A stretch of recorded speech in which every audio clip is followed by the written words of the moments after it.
So let's start with your name. My name is Janet Goldner. And what year were you born? Oh gosh, I was born in 1957. And how long have you lived in North Baltimore? Except for the 20 years I lived in Fostoria all my life. So I grew up here and went through high school here and graduated in 1975, and then I moved to Fostoria because I had a job and lived over there till 2001, and then I moved back in 2001. Okay. And you're the mayor? I am the mayor, yes. What's that like? It's been fun. It's been an interesting job. I've learned a lot. I've had a lot of interesting things. You know, we did the recycling day back in my first year because people from Triumph came and helped with the recycling day. And so we were able to get some tires out of town that day. And so, you know, there's just been some real interesting projects. The Public Safety Day we've done twice that talks about, shows our fire, police, and EMS.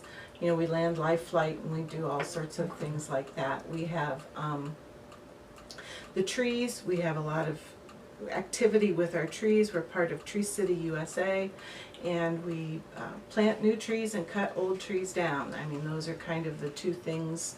We get money from the taxes. It's an assessment, and we use that money to plant trees here in the village, or to take care of trees in the boulevard in the village. That's the spot between the curb of the street and the sidewalk, that area. And what keeps you in North Baltimore? You know, it's my hometown, and I like being here. It's a nice little town. It's home. You know, it's when I was a little girl, we would go visit my aunt and uncle out in Illinois, and we would come in around the curve out by the golf course. Yeah. Before the roundabout, and it was just, you'd come in and it was Main Street and it was home, and that always struck me as an important landmark, that I knew I was home, and that it was, you know, it was good stuff. It always makes me feel happy. Okay. And you graduated from North Baltimore? I did, in 1975. How was the schooling system back then?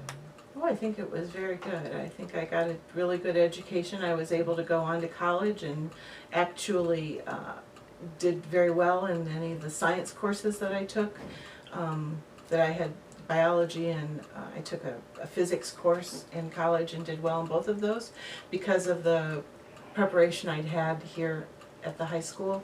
You know, I think that at that time, high school, there were just a few people that were doing like post-secondary options. Mm-hmm. They would go part of the day, because we only needed 2 classes to graduate when we graduated, and a lot of people would, or not as many people, not like now, there were people that would go and take college courses, or they would go work and just do the classes they had to do to graduate, and then once they graduated, then they would either enter the world of work or go back, finish up their college. But it wasn't paid for by the state at that point, you know, and it wasn't a don't you have some AP courses out at the high school? Mm-hmm. We didn't have any then. And do you have a person that teaches college level course besides AP? Isn't there a instructor that's offering college level courses at the high school? Would that be Miss Lauer? Maybe, yeah, I think so. so. Art. Yes, I think so. Those are things you have now that we didn't have at that time. So we had you know, it was a good school, but it's changed a lot for the better. I think it gives kids more. I think you all seem a lot more knowledgeable and aware of what's going on. I think you're connected more to the world than we were. We were still hooked to the phone with a cord, and I was talking with a friend of mine, and what we did before we got cars is after supper on summer nights, we'd meet up and ride our bikes all over town. That was how we had fun and how we got our exercise. We just rode bikes. and we would swim out at the quarry. So it was very different. We didn't have video games, we didn't have computers, we didn't have a lot of different things. And like I said, phones were not portable. They were typically in your living room or your dining room or your kitchen, and you had your conversations in front of everybody else who was in that area. So I think that the kids now have just a bigger connection to the world than we did. What kind of trends were popular in your youth? Bell bottoms, yikes. Those were bad. Oh gosh, let's see. Big Mac, 2 all-beef patties, special sauce, lettuce, cheese, pickles, onions on a sesame seed bun. I can remember getting extra credit points on a quiz because I could say that. You know, the 70s were a real kind of explosive time in the United States, and everybody was experimenting with all sorts of different ways to dress, whether you would dress as a hippie person or as a whatever, all different kinds of clothing styles. And I guess that was, I was talking about, we were talking about going to the movies, because that was the other thing that we did. We would go to the movies, and all the different movies that came out at that time, like the original Three Musketeers and the original Jaws and the original all of those movies. So those were all part of our history. What kind of entertainment was popular when you were a kid? Well, movies. We would go to movies. We watched a lot of television. There was always there ABC, NBC, CBS, and then Channel 24 that was UHF, and that was it. Those were the channels that we had, and even public television was hard to get if you didn't have a special antenna to be able to draw that in. So we watched TV, you know, with our parents at night, and yes, I was the channel changer. You know, I mean, you know, that we were the remotes. There was no such thing as a remote at that time. We listened to records. You know, those are the big black things. Okay, and we would go to concerts, and we would ride our bikes, and we would go swimming and read. I was at the library a lot. We read a lot of books, and you know, and then 4-H was a big deal. There was always a big project in the summer. One year I had a big garden, and other people sewed, and so pretty much we all did. Oh, what was the first project? We did an apron and a hot pad and a tea towel. That was the first 4-H project that we did when you belonged to the beginning part of 4-H. And so, you know, clubs and organizations were a big deal. I was always in the choir at church, so I took piano lessons. So I was always, you know, and girls' sports were not as big of a deal as they are now. Girls did play basketball, but there was no such thing as volleyball. And the 74-75 school year was the first time that girls participated with the boys track team at like a Ohio OHSAA event. So girls were actually on a track team. So, and then things were changing, you know, as then moved forward into the 80s and the 90s. So, and I don't remember when Title IX was. When Title IX came through and basically said you have to have equal things for the girls. Like girls can play basketball on Friday nights. It isn't always the boys that play basketball on Friday nights. Okay. So, yeah. What kind of occupations have you done through your life?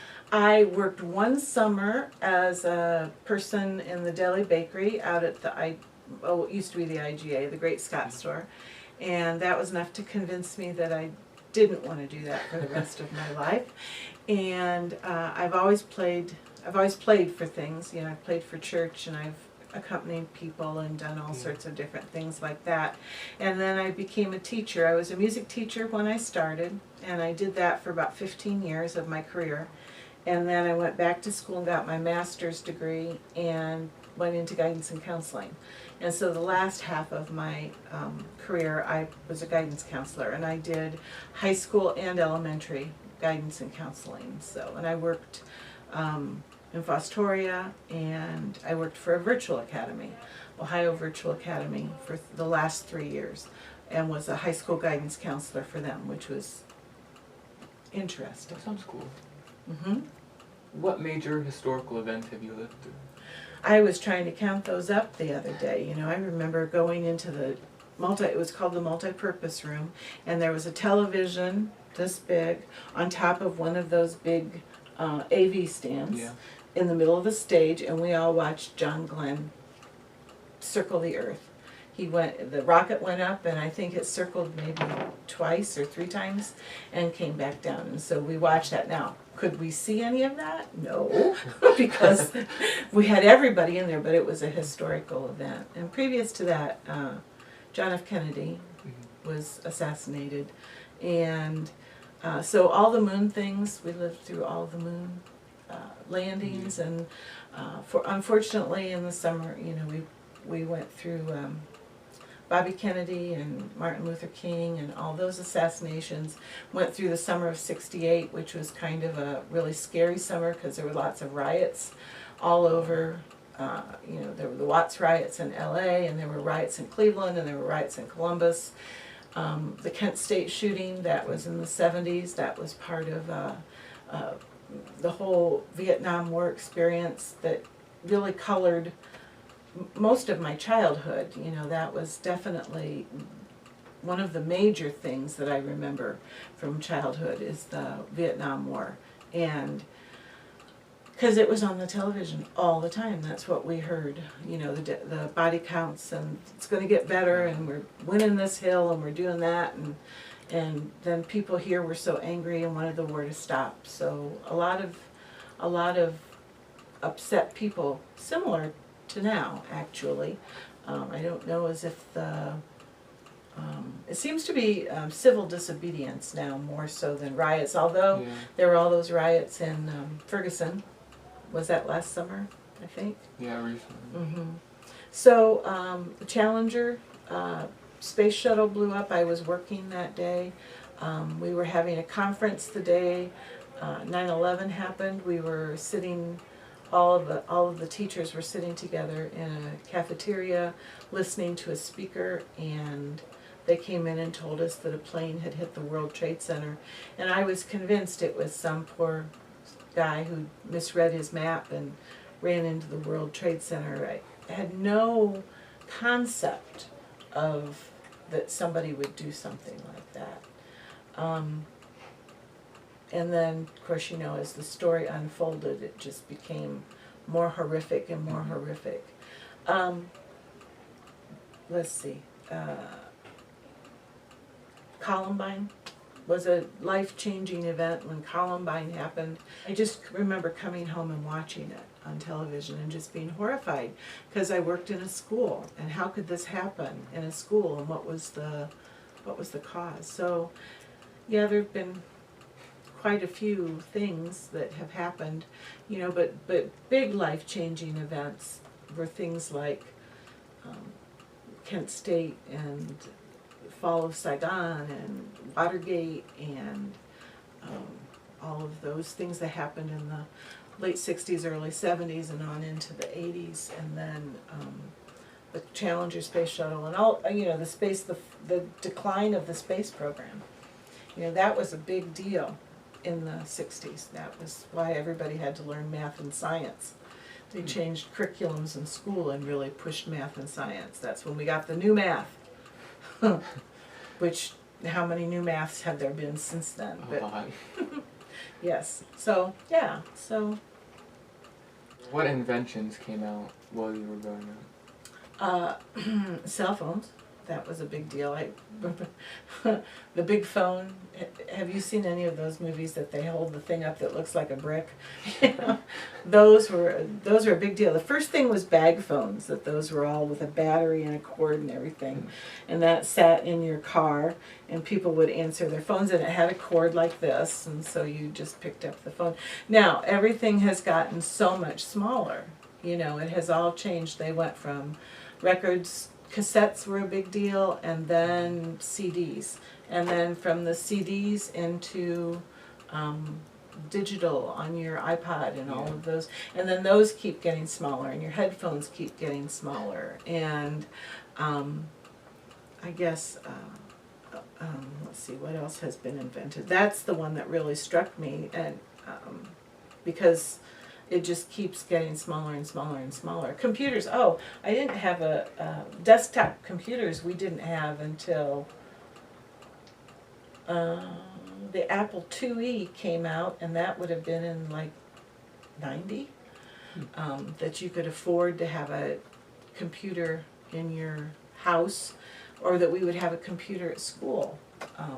That was a whole new thing. When I was real little, I went with my aunt to Marathon over in Findlay, and one of her friends worked she was a switchboard operator, and we went to visit her, and she took us to see the computer at Marathon, and it was an entire floor. Wow. A whole floor for one computer.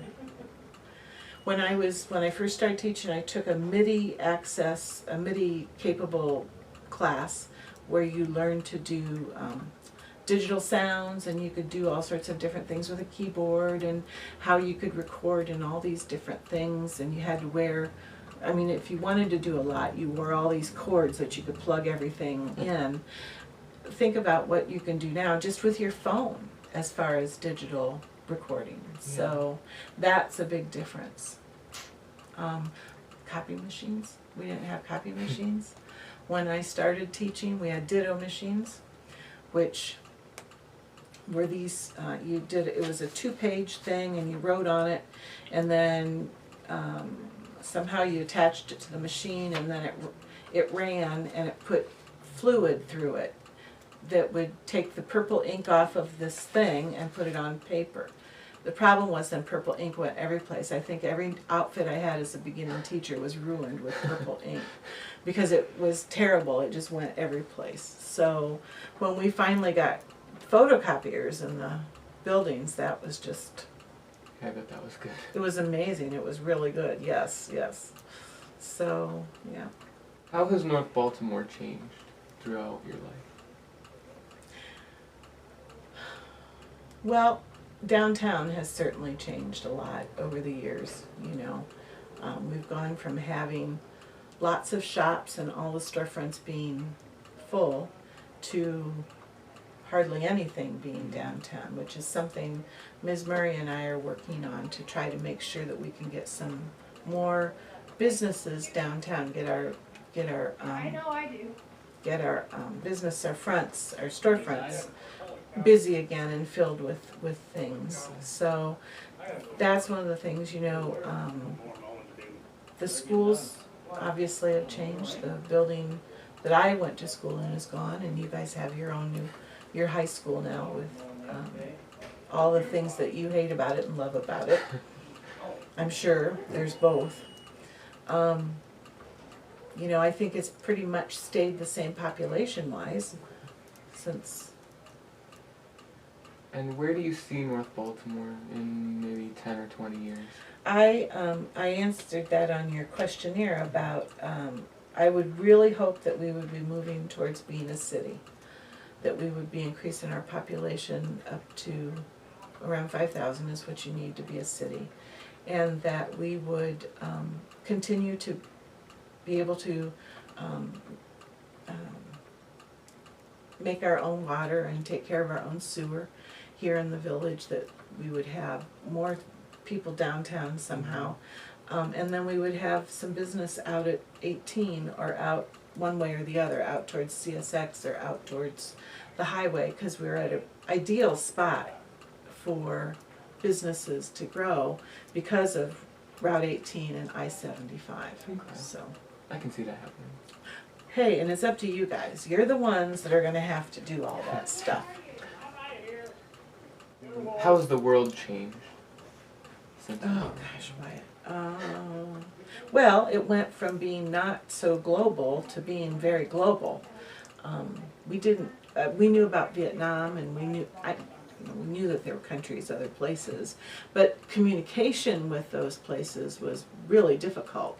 When you had to call, you couldn't. A friend of mine is in Europe right now, and I text her. I can text her from my phone. I don't have to, and I don't have to worry about the time change, because if she has her phone off, it's not going to bother her. She can get it then when she opens her phone. So I mean, travel has become much more rapid, easier to get from place to place. There's a lot of places that are open that weren't. You couldn't go to China when I was in high school. Nixon is the one that opened China up a little bit. The Berlin Wall, there was East and West Germany, so you couldn't go into East Germany without, I don't even know how you could do that. You would have to go through a checkpoint and have to have your passport, and then it would be not easy. Yeah. So, I mean, the world has become a much more open, we're more global. So, And where do you see the world in the future? boy, I sure hope that we have a consensus on how we're gonna move forward here. I would like to see us be a little more kind to our neighbors and not be allowed to call people names and go off scot-free. I would like to see that we would all work for the common good. I'd like to see the world be cleaned up a little bit, trash out of the ocean, and the global warming would be nice if people would take that seriously and make some changes to help preserve what we have and not tear down everything we have. So that's my hope.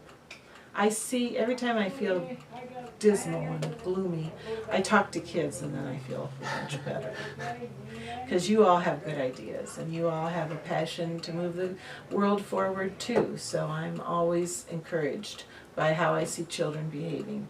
I'm sorry, young adults, not children necessarily.